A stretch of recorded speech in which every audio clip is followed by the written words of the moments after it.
He starred in several famous family series that the television industry will never forget, representing the ideal father figure, one who is strong, caring, and reliable at all times. However, Michael Landon was secretly embracing a different aspect of his personality. A man who never really got over his spooky past, one that was filled with dark secrets and devastating wounds. A devastating fact that her father never discussed has finally come to light, years after he passed away, thanks to one of his children. The secret he kept from the world, and the choice she thinks he would have regretted much, are now out in the open. Her confession breaks your heart, and when you hear what she said, you'll see the reasoning behind it. The painful experiences he had as a child that consumed him. Fame didn't come easily to Michael Landon. His formative years were really a whirlwind of activity. A native of Queens, New York, Eugene Maurice Owens came into this world on October 31, 1936. Even before Michael was born, there were divisions in his family. His mother, Peggy O'Neill, was of Irish Catholic descent, while his father, Eli Maurice Owens, was a Jewish theater manager and actor. Used to be a dancer and stand-up comic. Although it seemed like an ideal match on paper, the marital harmony was shattered by the profound emotional turmoil caused by their fundamental religious differences. The fact that his mother was bitter towards her husband's religious heritage was something he heard often, and it showed in her treatment of him. At Michael's bar mitzvah, a significant Jewish rite of passage, his mother leaned over and whispered something that shocked him. The occasion should have been one of pride and significance in his life. Back when he was a baby, she had surreptitiously baptized him. That experience, which was supposed to discredit his spirituality, stayed with him. Michael was quite confused and hurt by that type of parental rejection. However, his upbringing was marred by tragedy from more than just religious influences. The mental health troubles that his mother Peggy endured were terrible. In private, the family went through a painful cycle of emotional instability.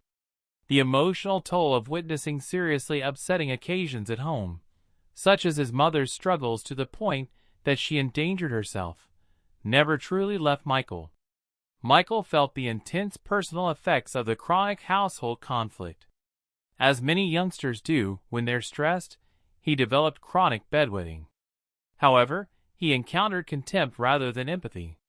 The neighborhood would be able to see his dirty linens since his mother would hang them outside the bedroom window. Already for a young man, he endured widespread terror and bewilderment as a result of the humiliation he endured in public, and the constant reminder that not even his own home provided him with a secure haven. He would transform his suffering into art many years down the road. A semi-autobiographical film about a youngster coping with bedwetting, Michael wrote and directed The Loneliest Runner in 1976. Beside an icy, uncaring mother, one of his most introspective works to date, it was also one of the most emotionally charged. Not only was the picture an escape, but it was also a story. Michael discovered a sense of peace and value in sports despite the turmoil at home. His strength and concentration helped him become a school javelin thrower who impressed coaches. He had a sense of mastery over it, unlike in most parts of his life. As a result of his hard work, he was awarded a scholarship because of his athletic ability to attend USC.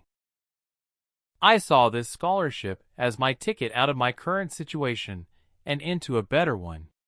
Alas, destiny had different intentions. For someone who had put so much stock in that one athletic opportunity, a shoulder injury put an abrupt end to his sporting aspirations. Escape plan. That hit was so hard. Everything he had labored for, the scholarship, the framework, the direction, disappeared. As he sought meaning in his life, Michael worked odd jobs to make ends meet. Among them was a petrol station near the Warner Brothers studio lot in Los Angeles.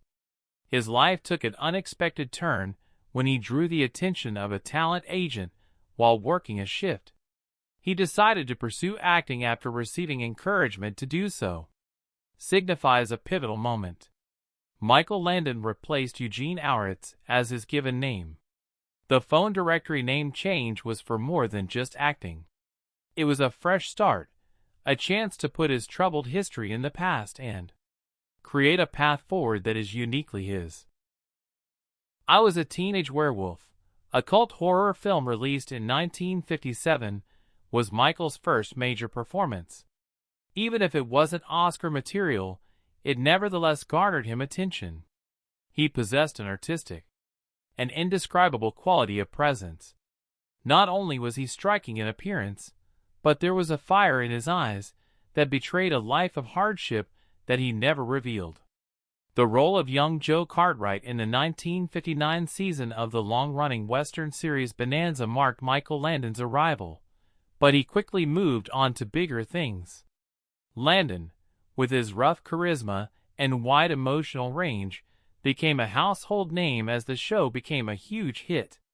He became one of the most likable TV characters thanks to his versatility as a strong and sympathetic actor. Still, Landon wasn't done yet. His career took a smooth turn when Bonanza ended in 1973, when he created and starred in Little House on the Prairie, a 9-season television series. There was more to this show than meets the eye. The Experience was a series that resonated with millions of families across the years because it was values-driven and emotionally powerful. In 1984, Landon starred as an angel sent to Earth to aid humanity in the spiritual drama Highway to Heaven. It was perfect for him, since he could help others through their suffering by acting as a moral compass and providing them with hope and healing. Michael Landon had established himself as a household name in the United States of America by the middle of the 1980s. More than that, he was famous. His admirers and loved ones trusted him. However, it was at the pinnacle of his success that stories that never appeared in interviews or on magazine covers followed him, along with rumors and secrets. One of his daughters came forward to tell the truth, even though he never really dealt with several of them while he was alive. Secret battles that lingered with Landon. Michael Landon may have seemed steady and kind on screen, but he was actually battling demons that would never go away. Pain, punishment, and an intense need for control formed the foundation of the much more complicated reality than the idealized portrayal of a caring spiritual leader and father figure on television. Landon came up about his bad coping mechanisms for stress later on. He had a problem with drinking too much, particularly when he was younger, and smoked cigarettes frequently. Still, he seldom gave the impression that he was drunk in public. It was more than simply a habit for Landon to smoke and drink. People used them as a way to treat themselves. They provided temporary relief from his racing thoughts, reduced the tension, and numbed the anxiousness. On one occasion, he admitted that he hid his pain under humor. He had a way with words that could put anyone at ease, yet beneath his innocent exterior was something extremely sinister. Hidden beneath the charisma was an insatiable need to always be on the go. Infamously jam-packed was Landon's itinerary. He was so engrossed in his work, writing, directing, producing, and even acting in some of his shows, that it bordered on obsession. He had an obsession with making sure everything was just right, according to his coworkers. Some people thought it showed how perfectionist he was. Some thought that was his strategy for controlling the mayhem. He felt most in control and could exert the most influence at work. Unlike his unstable upbringing, where outbursts of emotion were commonplace, this situation was calm and collected. Regrettably, his private misery followed his meteoric rise to stardom. His father passed away from a heart attack in 1959, the same year that Bonanza debuted and catapulted Landon to fame. The timing was horrible, and Landon was crushed. Experiencing a devastating loss in the height of his career's ascent had a profound effect on him. A complex character, His father had provided some support, while also contributing to the tense relationship between him and his mother. Familial situation that plagued the formative years of Landon. That remorse appeared to persist after his death, which ended any chance of reconciliation. Tragically, his daughter Cheryl was once again the victim of an attack in 1973. Despite this, Landon married Cheryl's mother, Lynn, and raised her as his own daughter, even though she wasn't his biological child. That same year, Cheryl's partner died in a terrible vehicle accident that left her with life-threatening injuries.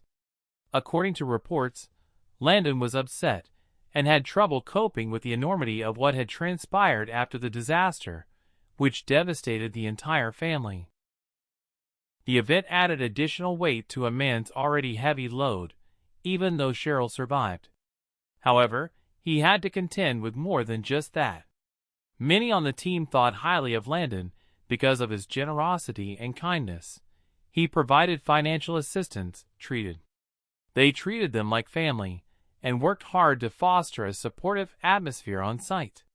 However, the majority of his admirers were unaware of his other side. His close associates spoke of his authoritarian personality, explosive anger, and the tremendous stress he caused himself and those around him. There were moments when his demeanor went from being encouraging and amusing to abrupt and irritable. Many people had a hard time making sense of the seeming contradiction. While several of his co-workers put the strain of managing a large production on him, his closest friends and family thought the problem was deeper.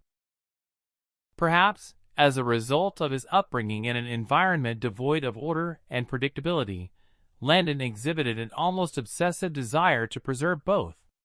Eventually, even in his personal relationships, he wanted to be in charge. And this caused friction in his family life, which in turn strained his marriages. But underneath it all was a guy who battled insecurity every single day. Landon was never satisfied with himself, even if he achieved a lot. Deep wounds had been etched by the trauma of his childhood. And not even the adoration of the crowd, the stars, or the greatest achievements could cure them. It was clear from his humor, perfectionist streak, and reluctance to be vulnerable that he was someone who thought his carefully constructed existence may crumble at any second. However, he persisted anyhow. The program had to continue. The scripts needed to be completed, and the smile needed to remain intact. Landon was quite good about keeping his emotions hidden from the world. However, not everything could remain hidden indefinitely. Upon entering the subsequent, gaps in his reputation started to expand during certain points in his career. Michael Landon would find himself in the spotlight for reasons he had little say over and preferred to avoid, while controversies and rumors swirled around him. Scandals and disputes in the public eye. Playing strong moral characters was Michael Landon's bread and butter. Empathy, and being the kind of reliable father figure that Americans came to trust. However, away from the cameras, he found it more and more difficult to keep his real life apart from the roles he played. The meticulously crafted image collapsed in a very visible fashion when it started to crumble. The show that had built his reputation as a kind guy and family man, Little House on the Prairie, emerged during production of the most severe dispute that he had ever faced. Fans viewed him as the perfect family man by the early 1980s, and it wasn't only in his on-screen roles. Consequently, upon hearing that, the news that Landon had developed feelings for a young actress on the show shocked his legion of fans.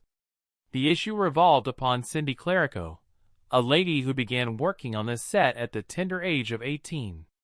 By this point, Landon had already tied the knot and was a proud parent to multiple offspring, all while in his early 40s. Their secret relationship blossomed into something more substantial, and by the end, it was impossible to conceal.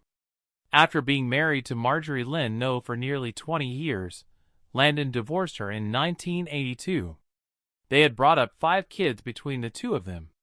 Among them, Cheryl, Marjorie's adoptive daughter from a prior relationship.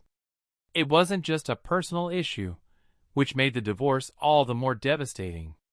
It was messy, it was in the public eye, and everyone was looking. Lots of people thought it was a betrayal since they had viewed Landon's marriage in real life as a natural progression from his portrayal on screen. After the divorce, though, his once perfect reputation crumbled. Some regarded his behavior as a sign of his own inadequacy, while others saw it as an indication of his greater hypocrisy. The affair was more than just a personal decision for the man whose career was built on principles like commitment, integrity, and love. His credibility took a serious hit.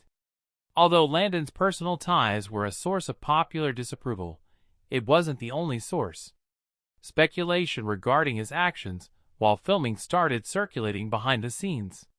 These, despite his reputation as a generous leader, stunning findings revealed a much more nuanced and confusing picture. Former co-stars of Landon's described him as aggressive, domineering, and quick to lose it when things weren't going his way. A comment from Allison R. Grimm, who was a cast member on Little House on the Prairie, even made its way around. Who said he was crazy, wicked, and hazardous to be around. The fact that this dramatic declaration ran counter to what the audience had come to believe of him made it highly contentious. Unfortunately for Landon, the scandals didn't stop there.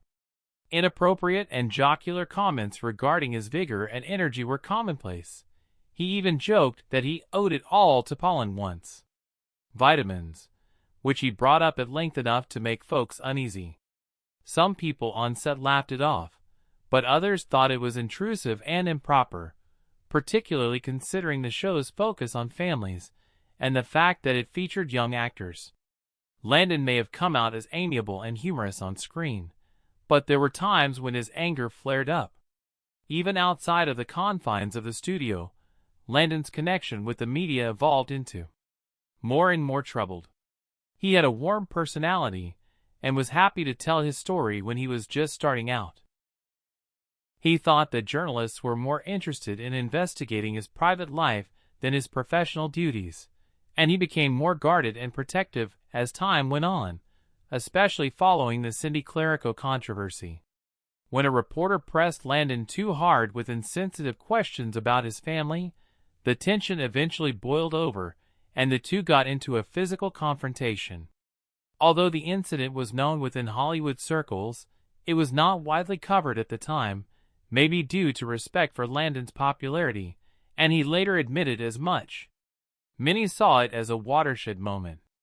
Landon, who was formerly admired for his laid-back charisma, had transformed into someone who others were wary of approaching. He avoided interviews and cut down on public appearances as he got older, becoming increasingly reclusive.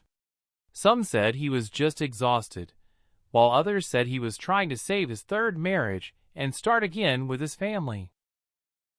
However, Landon seemed to have lost faith in the public eye after being hurt by it, and was reluctant to put himself out there anymore. In spite of all the drama, he maintained his status as a revered person in the field. What he brought to the television industry were unquestionable, and his performances kept drawing in viewers.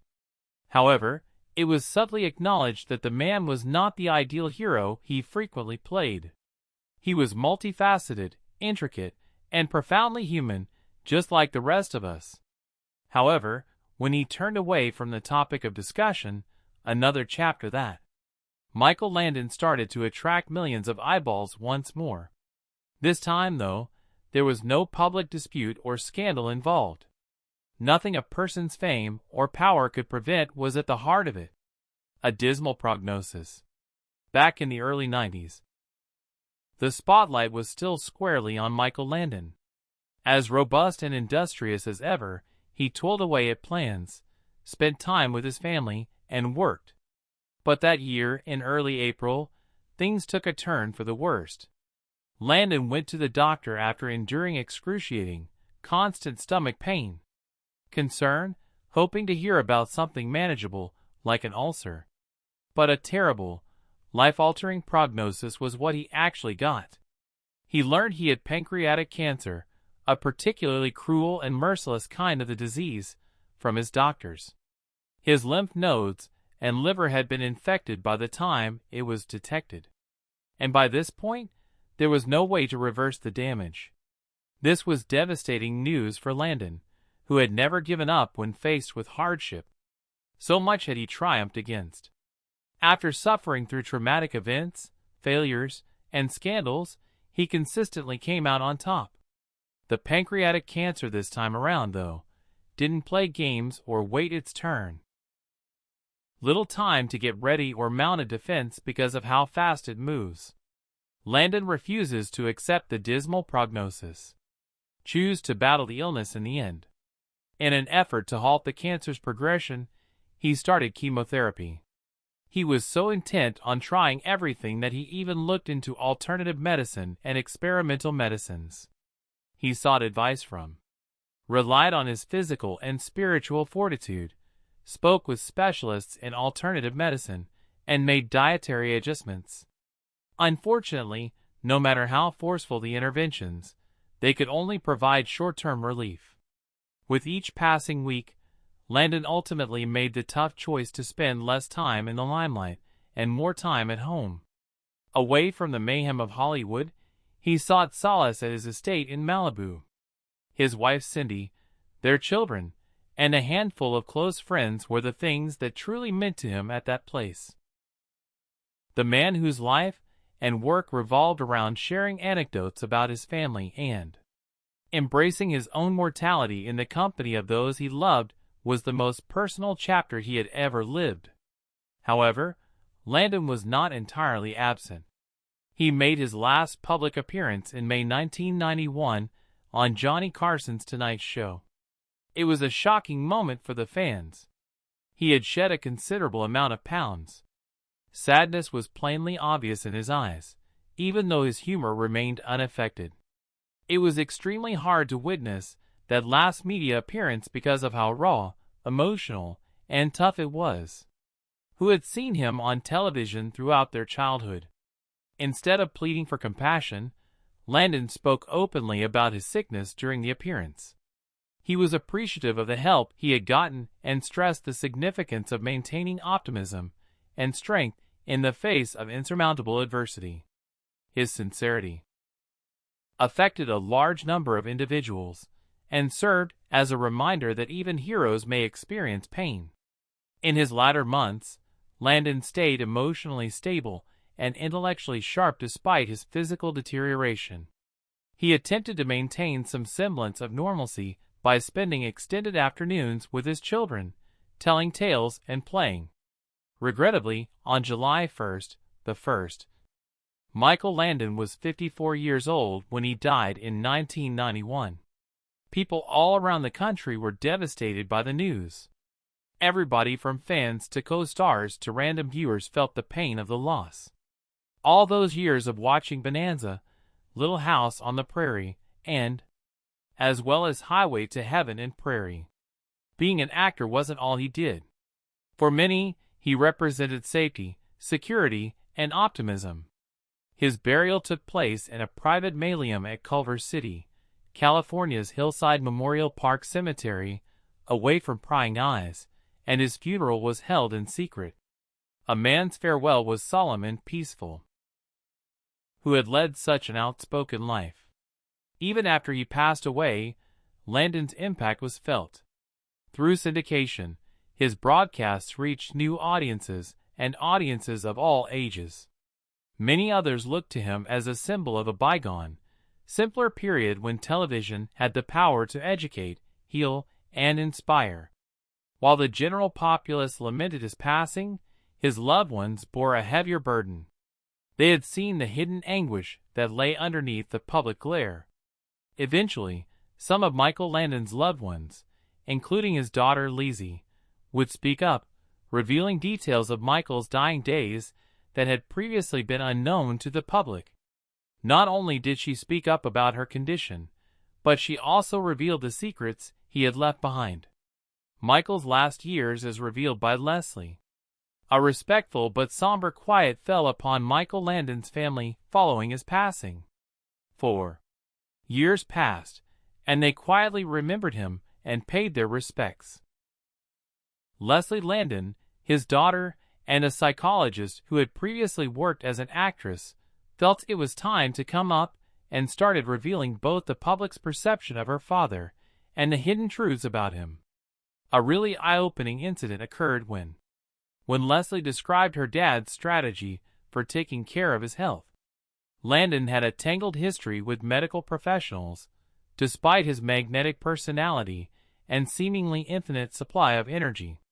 His lack of frequent doctor visits and his tendency to ignore warning signs were his undoing, according to Leslie. Could be mistaken. She said he was ambitious and powerful, but that he, like many guys his age, preferred to power through pain rather than take things easy. Leslie thought about how much money he lost because of that attitude. She also expressed her deepest feelings in an interview by saying, "I think if he were here today, he would remark, 'Boy, I blew it.' His words would be a mix of regret and finally understood reality."